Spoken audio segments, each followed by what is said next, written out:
Hello વિદ્યાર્થી મિત્રો, આજે આપણે ધોરણ 8 વિજ્ઞાન વિષયમાં પ્રકરણ નંબર 4 પદાર્થો, ધાતુ અને અધાતુ.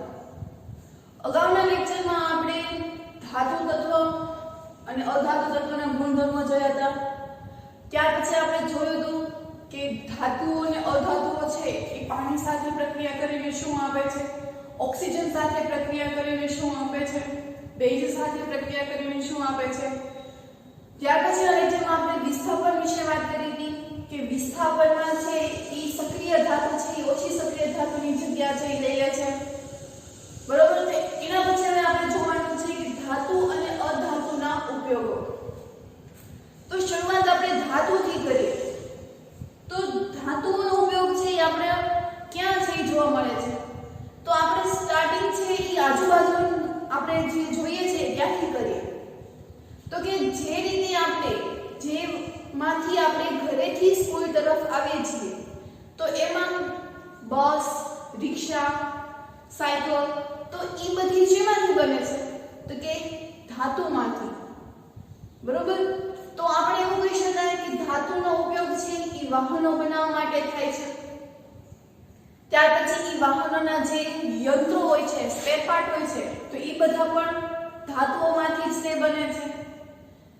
બીજી વાત આપણે કરીએ તો હવાઈ જહાજ. તો હવાઈ જહાજ એટલે કે જે વિમાન હોય છે તો એની જે બોડી હોય છે, બોડી સ્ટ્રક્ચર, એ પણ ધાતુનું જ હોય છે. આપણે જે લંચ બોક્સ છે લાવીએ છીએ તો એ પણ ધાતુનો હોય છે. પાણી માટેની જે બોટલ હોય છે એ પણ ધાતુની હોય છે, એલ્યુમિનિયમ કે જેમાં પાણી છે એ ઠંડુ રહે છે. ત્યાર પછી આપણે વાત કરીએ કે ધાતુ છે તો એ યંત્રો બનાવવા માટે. આમ ધાતુઓનો છે એ અનેક રીતે છે એ ઉપયોગ થાય છે. તો આપણે ધાતુના ઉપયોગો વિશે પહેલા લખીએ.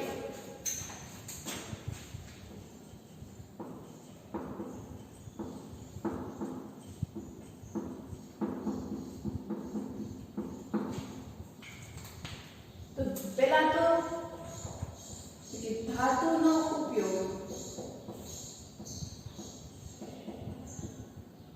યંત્રો,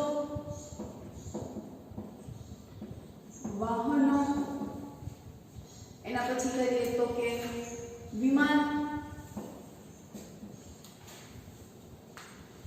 બરોબર. પછી જહાજ બનાવવા માટે,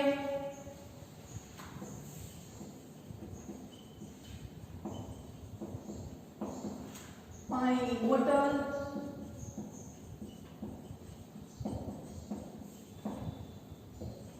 ઔદ્યોગિક ઉત્પાદન માટે,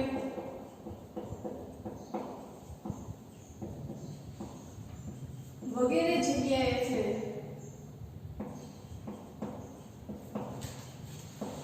ધાતુનો ઉપયોગ થાય છે.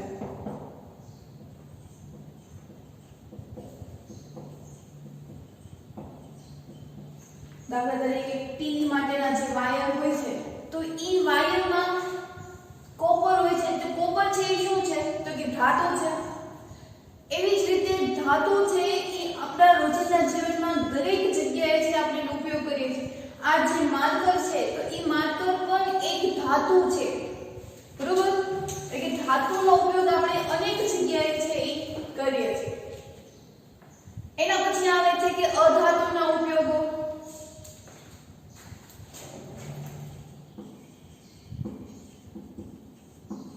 તો પહેલા તો આપણે જોઈએ કે અધાતુ છે એ કયા કયા છે. તો કે ઓક્સિજન. દરેક મનુષ્યને જીવવા માટે, દરેક સજીવને જીવવા માટે, શ્વાસોશ્વાસની ક્રિયા માટે ઓક્સિજન છે એ જરૂરી છે. તો એ ઓક્સિજન એ છે શું તો કે અધાતુ. ત્યાર પછી આપણે વિચાર કરીએ તો કે નાઇટ્રોજન. આપણે પહેલા પાઠમાં છે એવું ભણી ગયા છે કે નાઇટ્રોજન છે એ વનસ્પતિની વૃદ્ધિ માટે ખૂબ જ જરૂરી છે. કે જે નાઇટ્રોજન ક્ષારમાં રૂપાંતર કરે છે અને એમાંથી પોષક તત્વો છે એ બનાવે છે. અને આ પોષક તત્વોનો ઉપયોગ છે એ વનસ્પતિ પોતાની વૃદ્ધિ, પોતાનો વિકાસ કરવા માટે એનો ઉપયોગ કરે છે. તો એ ખાતર, nitrogen phosphorus, nitrogen phosphate, ammonium, તો આ બધા છે શું છે તો કે અધાતુ. તો પહેલા તો તો કે ખાતરોનો આપણે ઉપયોગ ખાતરો બનાવીને અધાતુનો ઉપયોગ કરીને એમાંથી ખાતર બનાવવામાં આવે અને એ ખાતરનો ઉપયોગ છે એના દ્વારા વનસ્પતિ છે પોતાની વૃદ્ધિ છે એ કરે છે. બીજો પોઈન્ટ તો કે દરેક સજીવને જેમાં પ્રાણી અને મનુષ્ય શ્વાસોશ્વાસની ક્રિયામાં જે શ્વાસ છે જે વાયુ છે એનો ઉપયોગ કરે છે તો એમાં ઓક્સિજન, બરોબર. એના પછી આપણે વાત કરીએ તો કે અશુદ્ધ પાણી એટલે કે ડોળું પાણી, તો એ ડોળું પાણીના શુદ્ધિકરણ માટે પણ અધાતુનો છે એ ઉપયોગ થાય છે. અત્યારે જે બધા પાણીના શુદ્ધિકરણ માટે ફિલ્ટર આવી ગયા છે એક્વાગાર્ડ, તો એ બધામાં પણ અધાતુ છે એનો ઉપયોગ કરવામાં આવે છે. ફટકડી આપણે જે સારી રીતે આપણે કરીએ છીએ તો ફટકડી છે એક પ્રકારનું શું છે તો કે અધાતુ. ત્યાર પછી કોલસો, તો કોલસો પણ શું છે અધાતુ. પહેલાના સમયમાં રેલગાડી છે એ કોલસાથી ચાલતી હતી, તો કોલસો મતલબ એમાં કાર્બન છે, તો કાર્બન પણ શું છે અધાતુ. પછી આપણે કોઈ જગ્યાએ આપણને કઈ વાગ્યું હોય છે અને એ વાગ્યા ઉપર એટલે કે ઘા ઉપર આપણને સેપ્ટિક ન થઈ જાય તો એની માટે એક દ્રાવણ છે લગાડવામાં આવે છે જેનો રંગ છે એ જાંબુડિયો હોય છે, જાંબુડિયા રંગનો છે એ દ્રાવણ હોય છે. તો એ જાંબુડિયા રંગના દ્રાવણમાં પણ અધાતુ છે એનો ઉપયોગ કરવામાં આવે છે. આમ અધાતુનો પણ આપણે અનેક જગ્યાએ છે એ ઉપયોગ કરીએ છીએ. તો આપણે અધાતુના ઉપયોગો વિશે આપણે લખીએ તો શરૂઆતમાં આપણે લખીએ કે દરેક સજીવને જેમાં મનુષ્ય, પ્રાણીઓ વગેરે શ્વાસોશ્વાસ ક્રિયા દરમિયાન જે વાયુનો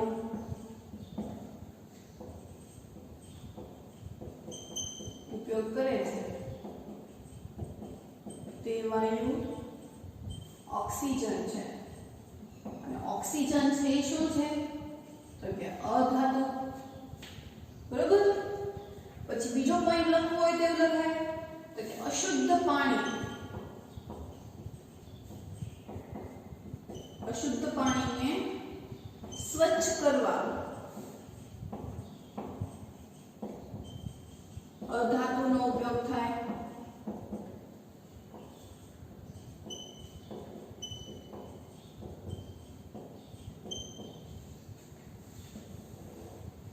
એના પછી તો કે અધાતુનો જાંબુડિયો રંગ કે જે અધાતુના લીધે છે, જે એન્ટીસેપ્ટિક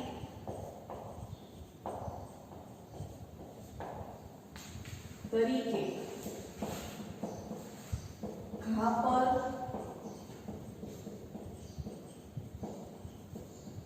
લગાવવામાં આવે છે, બરોબર. એના પછી વાત કરીએ તો કે ખાતર તરીકે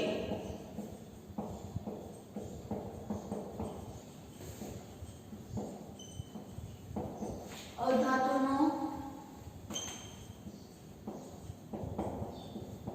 ઉપયોગ થાય છે, જે વનસ્પતિ પોતાની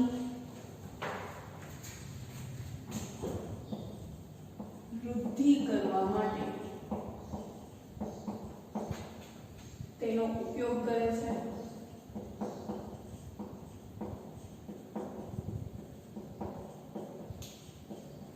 બરાબર. તો આ રીતે આપણે અધાતુ વિશે પણ એના ઉપયોગો છે એ જોઈએ. આમ અધાતુ અને ધાતુથી આપણે એકબીજા સાથે સંકળાયેલા છીએ. આપણે હરેક મિનિટે કાં તો આપણે ધાતુનો છે ઉપયોગ કરશું, કાં તો આપણે અધાતુનો છે એ ઉપયોગ કરશું. તો અહીંયા આપણે જોયું ધાતુ અને અધાતુના ઉપયોગ. તો અહીંયા આ પ્રકરણ છે એ પૂર્ણ થાય છે. ત્યાર પછી આપણે સ્વાધ્યાય તરફ છે એ આગળ વધીએ. તો સ્વાધ્યાયમાં પ્રશ્ન નંબર 1 છે કે નીચેનામાંથી શાને ટીપીને પાતળા પતરા છે એ બનાવી શકાય છે. ધાતુનો એક ગુણધર્મ હતો કે ધાતુને ટીપીને એમાંથી તેના પતરા છે એ બનાવી શકાય છે. તો આમાંથી ધાતુ છે એ કોણ થશે? તો કે ઓક્સિજન છે એ અધાતુ છે. હમણાં આપણે ઓક્સિજનના અધાતુના ઉપયોગમાં ઓક્સિજનની છે વાત કરી હતી. સલ્ફર તો એ પણ અધાતુ છે. ફોસ્ફરસ તો એ વધુ એક સક્રિય અધાતુ છે. બરોબર? તો અહીંયા ઝિંક, તો ઝિંક છે એ ધાતુ છે કે જેને ટીપીને એમાંથી પતરા છે એ બનાવી શકાય. તો એનો જવાબમાં શું આવશે? તો કે ઝિંક. બરોબર? પછી બીજો પ્રશ્ન છે કે નીચેનામાંથી કયું વિધાન સાચું છે? તેમાંથી પહેલું વિધાન છે કે બધી જ ધાતુઓને ખેંચી શકાય છે. આપણે એવું ગુણધર્મમાં લખ્યું હતું કે ધાતુઓને ખેંચીને તેમાંથી તાર છે એ બનાવી શકાય છે, પણ બધી જ ધાતુઓને આપણે ખેંચીને તાર છે એ બનાવી શકતા નથી. પછી અધાતુઓને ખેંચીને તાર બનાવી શકાય, તો એ તો આપણે અધાતુને તો ખેંચી શકતા નથી, જેમ કે આપણે લખ્યું હતું કે એને તણાવપણું નથી, એટલે આ ઓપ્શન તો છે એ આવશે જ નહીં. પછી એવું હતું કે સામાન્ય રીતે ધાતુઓને ખેંચી શકાય છે, અને પછી એવું હતું કે કેટલીક અધાતુઓને ખેંચી શકાય. તો આપણે એવું ગુણધર્મમાં લખ્યું હતું કે અધાતુઓને ટીપાવપણું, તણાવપણું કે એનો અવાજ છે, રણકાર છે ઉત્પન્ન કરી શકતો નથી, એટલે કે અધાતુઓને ખેંચી શકાશે નહીં. એટલે આ બે ઓપ્શન છે તો જતા જ રહ્યા. રહ્યા બે ઓપ્શનની વાત કે બધી જ ધાતુઓને ખેંચી શકાય કે સામાન્ય રીતે ધાતુઓને છે ખેંચી શકાય. તો હું તમને એક વાત કહું કે સોડિયમ છે તો એ સોડિયમ પણ ધાતુ છે. બરોબર? સોડિયમ ધાતુ છે, તો એ ધાતુને કેમ આપણે ખેંચીને એમાંથી તાર છે એ નથી બનાવતા? એટલે કે સોડિયમ છે એ ધાતુ છે પણ એને ખેંચી જ શકતા નથી. એવું આપણે ન કહી શકીએ કે બધી જ ધાતુને આપણે ખેંચી શકીએ, કેમ કે સોડિયમ તો છે અપવાદ છે. એટલે કે અહીંયા બધી જ ધાતુ નહીં આવે, પણ અમુક ધાતુઓ છે એટલે કે સામાન્ય રીતે ધાતુઓને ખેંચીને તાર બનાવી શકાય. ધાતુઓમાં છે ઈ સોડિયમ પણ આવી જાય, પણ આપણે સોડિયમને ખેંચી શકતા નથી. એટલે ઓપ્શન કયો આવશે? તો કે ક, સામાન્ય રીતે ધાતુઓને ખેંચી શકાય છે. પછી આવ્યું છે ખાલી જગ્યા પૂરો. તો ફોસ્ફરસ એ ખાલી જગ્યા અધાતુ છે. આપણે જ્યારે એસિડ સાથેની છે જ્યારે આપણે પ્રક્રિયા કરાવી ત્યારે એવું આપણે કીધું કે ફોસ્ફરસ એ સક્રિય અધાતુ છે. કેવી છે? તો કે સક્રિય.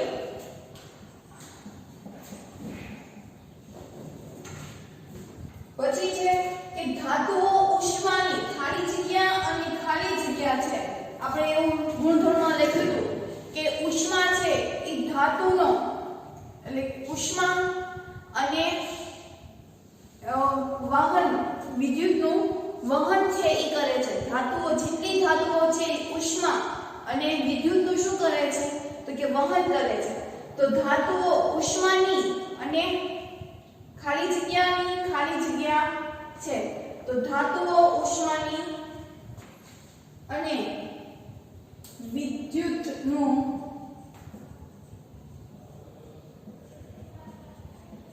વિદ્યુતની વાહક છે. એટલે ઉષ્મા છે એ અને વિદ્યુત.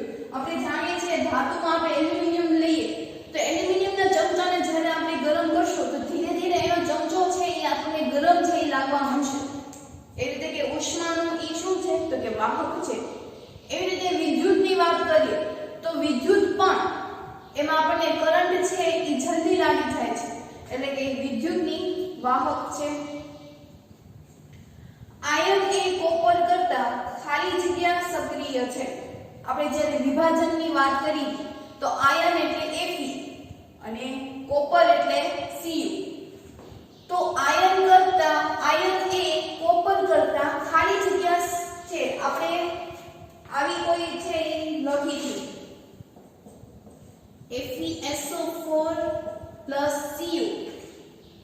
બરોબર, આવી રીતે હોય તો અહીંયા આપણે એવું કીધું કે આયન છે એ કોપર કરતા વધુ સક્રિય છે, એટલે કે આ છે આની જગ્યા છે એ લેશે નહીં. જો CuSO4 હશે તો ઈ આયન એટલે છે પોતાની જગ્યા છે લઈ લેશે. પણ અહીંયા આયન સલ્ફેટ છે તો આયન સલ્ફેટમાંથી કોપર છે એ પોતાની જગ્યા છે એ લઈ શકશે નહીં, એટલે કે એનું વિસ્થાપન છે એ કરી શકશે નહીં. તો અહીંયા એવું કીધું છે કે આયન એ કોપર કરતા ખાલી જગ્યા સક્રિય છે, એટલે કે આયન છે એ વધુ સક્રિય છે કે ઓછી સક્રિય? તો કે વધારે સક્રિય. આયન કોપર કરતા વધુ સક્રિય છે. એના પછી છે કે ધાતુઓ એસિડ સાથે પ્રક્રિયા કરીને ખાલી જગ્યા વાયુ બનાવે છે. તો આપણે કોઈ પણ ધાતુ છે લઈએ, દાખલા તરીકે હું અહીંયા Mg લઉં છું, મેગ્નેશિયમ. બરોબર, મેગ્નેશિયમની હું એસિડ એટલે કે HCl સાથે પ્રક્રિયા કરાવું તો મને જવાબ છે એ શું મળશે? તો કે અહીંયા મેગ્નેશિયમ છે એ કોની સાથે જોડાઈ જશે? તો કે HCl સાથે જોડાઈ જશે, એટલે શું બનશે? મેગ્નેશિયમ ક્લોરાઇડ વત્તા શું અહીં છૂટું પડ્યું? તો કે H2. બરોબર, એટલે કયો વાયુ છે છૂટો પડ્યો? તો કે હાઇડ્રોજન. તો અહીંયા જવાબ છે શું આવશે? તો કે હાઇડ્રોજન વાયુ છૂટો પડ્યો. બરોબર, અહીંયા આપણે બંને બાજુ સરખું કરીએ તો અહીંયા આવી રીતે છે એ સરખું છે કે 2 ગ્રામ જ્યારે હું મેગ્નેશિયમ લઉં છું અને HCl છે એ 2 જેટલું લઉં છું ત્યારે એમાંથી મેગ્નેશિયમ ક્લોરાઇડ અને હાઇડ્રોજન વાયુ છે છૂટો પડે. હાઇડ્રોજન વાયુ છે એ હંમેશા H2 તરીકે જ તે હોય છે, એટલું H સ્વરૂપે તમને જોવા મળશે નહીં. એટલે કે જ્યારે હું ધાતુઓને એસિડ સાથે પ્રક્રિયા કરાવીશ, હવે એસિડમાં હું H2SO4 લઈ લઉં કે HCl લઈ લઉં, એ બધામાં જ તે મને કયો વાયુ છે છૂટો પડશે? તો કે હાઇડ્રોજન વાયુ. અહીંયા HCl ને બદલે હું H2SO4 લઉં તો એ H2SO4 માં પણ મને હાઇડ્રોજન વાયુ છે એ છૂટો મળે. એના પછી છે પ્રશ્ન 4 કે વિધાનો ખરા છે કે ખોટા એ લખો.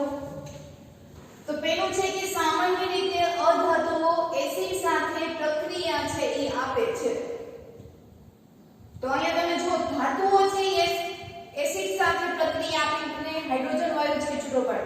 હું અહીંયા સલ્ફર લઈ લઉં, સલ્ફર પણ એ કેવો છે? અધાતુ છે, હમણાં આપણે વાત કરી હતી ફોસ્ફરસ, સલ્ફર, ઓક્સિજન. તો હું એને HCl સાથે જો પ્રક્રિયા કરાવું એટલે કે અધાતુને એસિડ સાથે પ્રક્રિયા કરાવો તો મને કોઈ ઉપજ છે એ મળે છે? તો કે નહીં. તો ધાતુઓ છે એસિડ સાથે પ્રક્રિયા કરે કે ન કરે? તો કે ન કરે. અહીંયા આપણને કોઈ પદાર્થ છે એ મળ્યો જ નહીં. જ્યારે અહીંયા આપણને ધાતુઓ સાથે પ્રક્રિયા કરીને પદાર્થ છે એ મળ્યો. અહીંયા HCl હોય તો અહીંયા SCl, તો એવો કોઈ પદાર્થ જ નથી. બરોબર, એટલે કે પદાર્થ હોય એવા ક્યાં બને કે ધાતુઓ સાથે જ તે છે એસિડ પ્રક્રિયા કરે, જ્યારે અધાતુઓ સાથે એ પ્રક્રિયા કરતું નથી. એટલે અહીંયા જવાબ શું આવશે? ખોટું. આ વિધાન છે કેવું છે? ખોટું. સોડિયમ એ ખૂબ સક્રિય ધાતુ છે.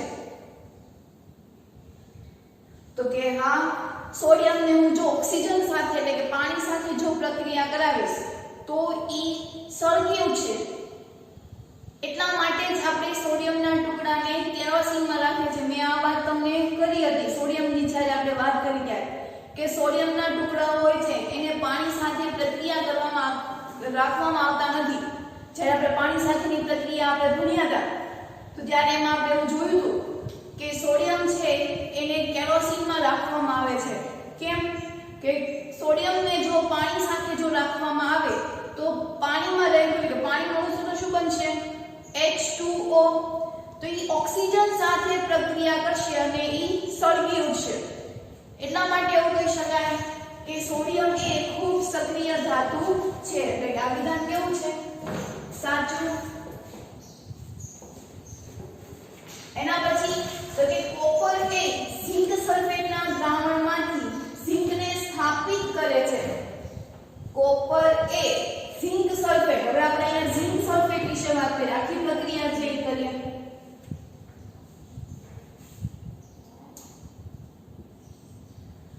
પેલા ઝિંક સલ્ફેટનું અણુસૂત્ર શું થશે તો કે ZnSO4.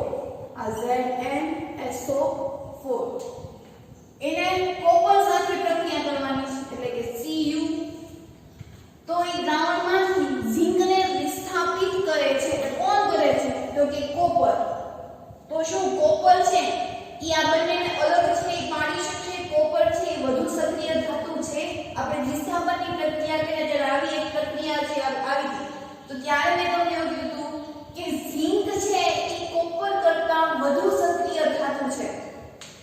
ઝિંક એ કોપર કરતાં વધુ સક્રિય ધાતુ છે એટલે કે વધુ સક્રિય ધાતુ છે એ ઓછા તરફ જશે પણ ઓછી સક્રિય ધાતુ છે એ વધારે તરફ આવશે નહીં. હવે આમાં કોણ સક્રિય છે તો કે ઝિંક. અને આખું આ દ્રાવણ તૈયાર છે એમાંથી કોણ છે તો કે કોપર. તો કોપર શું આ ઝિંકનું વિસ્થાપન કરશે તો કે નહીં.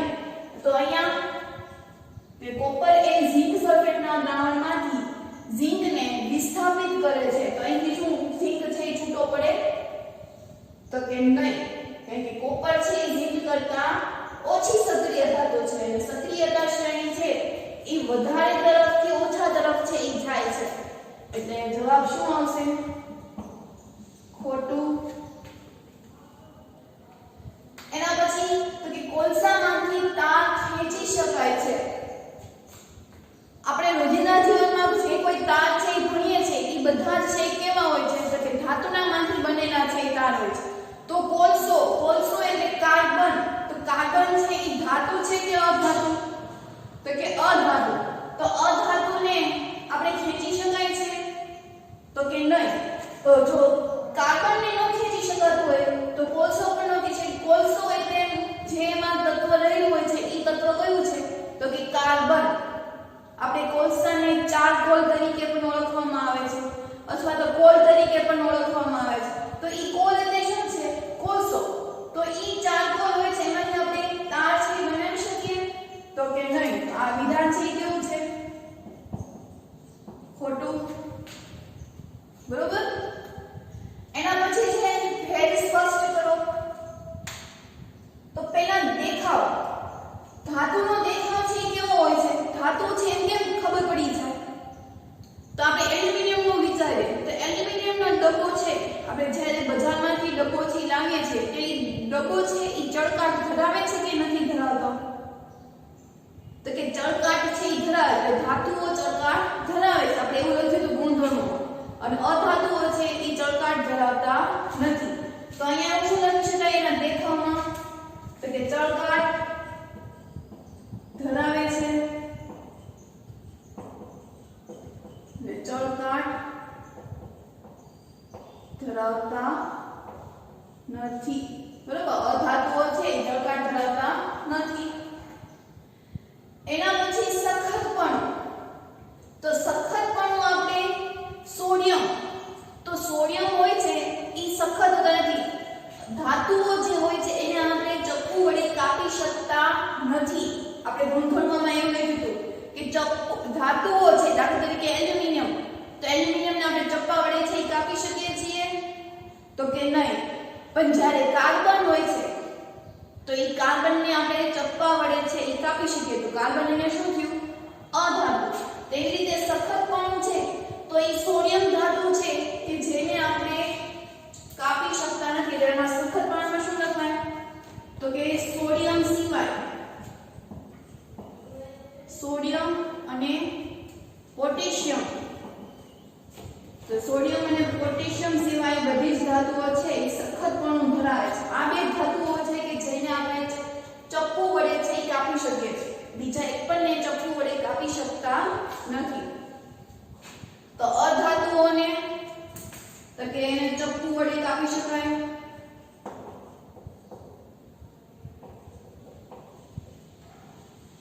એટલે એ કેવા હોય છે તો કે નરમ હોય છે. બરોબર ને? જે સોફ્ટ હોય તો એને આપણે ચપ્પુ વડે છે કાપી શકાય છે, તો એને આપણે નરમ છે કહેવાય. પછી ટીપાવપણું, તો ટીપાવપણું આપણે ગુણધર્મો છે એ પણ એમાં જોયા હતા ધાતુઓના, કે ધાતુઓને ટીપીને એમાંથી તાર છે એ બનાવી શકાય છે, એલ્યુમિનિયમના પતરા. બરોબર, તો એ ટીપીને એમાંથી પાતળા પતરા બનાવે છે, એટલે કે એને ટીપી શકાય છે. જ્યારે આને ટીપી શકાતા નથી. ખેંચીને તાર બનાવી શકાય, તો ધાતુને ખેંચી શકાય કે અધાતુને? તો ધાતુને, તો એને પણ ખેંચી શકાય, અધાતુને ન ખેંચી શકાય. ઉષ્માવાહકતા, ઉષ્માવાહકતા એટલે ઉષ્માનું ઈ વહન કરે, તો ધાતુ છે ઉષ્માનું વહન કરશે કે અધાતુ? તો અધાતુ એટલે યાદ રાખો કાર્બન, કાર્બન, ઓક્સિજન, નાઇટ્રોજન, તો ઈ બધું છે ઈ અધાતુ છે. અને આપણે ધાતુઓમાં મેગ્નેશિયમ, ક્લોરીન, કોપર, તો ઈ ઉષ્માનું વાહક છે. જો કોપરને યાદ રાખશો તો કોપર છે એટલા માટે જ આપણે તારમાં વાપરવામાં આવે છે કે જેથી ઉષ્માનું ઈ વહન કરે. તો કોપર જો ધાતુ હોય તો જ તે ઉષ્માનું વહન કરતું હોય, એટલે કે ઉષ્માનું વહન કરે છે, જ્યારે અધાતુ છે એ ઉષ્માનું વહન કરતા નથી. પ્લાસ્ટિક છે એટલા માટે જ તે બધા જે હાથો હોય છે ઈ પ્લાસ્ટિકના છે રાખવામાં આવે. કુકર હોય છે તો કુકરનો જે હાથો હોય ઈ પ્લાસ્ટિકનો છે બનાવવામાં આવે, કે પ્લાસ્ટિક છે ઉષ્માનું વહન કરતા નથી. વિદ્યુત વાહકતા, તો વિદ્યુત વાહકતામાં પણ મેં તમને કીધું કે જે કોપર હોય છે એ કોપરના જે અંદરના તાર હોય એ તારને ઇલેક્ટ્રોન છે વિદ્યુત છે એને આગળ પસાર થવા દે છે. આપણી ઘરે સ્વિચ ક્યાંય પણ હોય પણ એ જે આખું વાયરિંગ કરેલું હોય આખા ઘરમાં, તો એમાંથી સ્વિચ ખાલી શરૂ કરતા જ તે આપણા ઘરમાં તરત જ છે એ લાઈટ થઈ જાય છે. તેનો મતલબ શું કે એમાં જે રહેલો કોપર તાર છે એ ઝડપથી વિદ્યુતનું શું કરે છે? વહન કરે છે. એટલે કે ધાતુ છે એ વિદ્યુત વાહકતા છે, જ્યારે અધાતુઓ છે એ વિદ્યુતના અવાહકતા. એટલે આ વિદ્યુત વાહકતા છે, જ્યારે અધાતુ માટે અવિદ્યુત વાહકતા. તો અહીંયા આપણે ગુણધર્મો વિશે છે એ વાત કરી. તો ત્યાર પછી પણ આગળ જોઈએ આપણે પ્રશ્ન 8 જોઈએ, જોડકા જોડો. તો જોડકામાં તમને અહીંયા બધી ધાતુ અને અધાતુ આપી છે, સામે તેના ઉપયોગો આપ્યા છે. તો સોનું એક ધાતુ છે. ધાતુનો આપણે શેની માટે ઉપયોગ કરીએ છીએ? તો કે આભૂષણો બનાવવા માટે. એટલે એનો જવાબ છે શું આવશે? ડી, આભૂષણો બનાવવા. એના પછી આયન, બરોબર, તો આયન છે એ યંત્રો બનાવવા માટે છે એ ઉપયોગી છે. એલ્યુમિનિયમ, તો એલ્યુમિનિયમ એ ખાદ્ય પદાર્થના સંગ્રહ કરવા માટે છે. આપણે એલ્યુમિનિયમના ડબ્બામાં એલ્યુમિનિયમના જે ઘઉં આપણે જે કરતા હોય જેમાં આપણે પીપ કહીએ છીએ, તો એ પીપ છે એ શેનું બનેલું હોય છે? તો એલ્યુમિનિયમ. જ્યારે આપણે હોટલમાંથી કોઈ વસ્તુઓ છે બહારથી ઘરે લાવ્યા હોય, બરોબર, તો એ એલ્યુમિનિયમ ફોઇલના કાગળમાંથી આપણને છે પેક કરીને આપે છે કે જેથી વસ્તુઓ છે એ ગરમ જ રહે. બરોબર, જ્યારે આપણે શાક છે કોઈ હોટલમાંથી લાવતા હોય તો એ રીતે એ લોકો પેકિંગ છે કરી આપે છે. કોઈ ટિફિન છે લઈ જતું હોય તો એ ટિફિનમાં જે રોટલી હોય છે તો એને પણ આ જે એલ્યુમિનિયમ ફોઇલના કાગળમાંથી છે એ વીંટળવાને આપે છે કે જેથી વસ્તુઓમાં બગડે નહીં. એટલે કે એલ્યુમિનિયમ છે એ ખાદ્ય પદાર્થોના સંગ્રહ કરવા માટે વપરાય છે. કાર્બન, તો કાર્બન છે એ બળતણ હોય છે. મેં હમણાં જ તમને વાત કરી હતી કે કોલસો, તો કોલસો છે એ શું છે? તો કે કાર્બન સંયુક્ત કોલસો બળતણ તરીકે છે એ વપરાય છે. તો અહીંયા કાર્બન બળતણ તરીકે. કોપર, તો કોપર ધાતુ છે એ વિદ્યુત તાર તરીકે છે એ વપરાય છે. દરેક તારમાં છે એ વિદ્યુત કોપર છે એ હોય છે.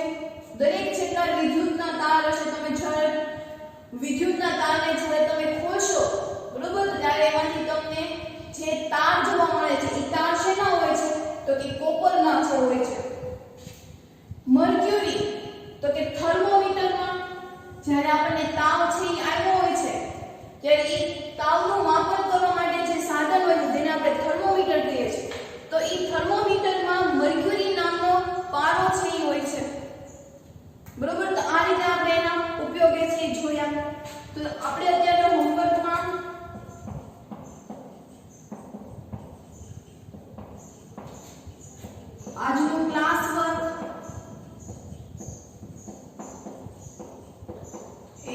લખવું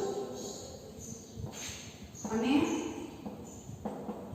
ઘડિયાળ 11 થી 20 બરોબર દરરોજ છે ઈ ઘડિયાળ લખવાના હોય આથી હોમવર્કમાં આજે આપણે જે ક્લાસ વર્ક કર્યું ઈ અને ઘડિયાળ 11 થી 20 તો આજનો લેક્ચર અહીંયા આપણે પૂર્ણ કરીએ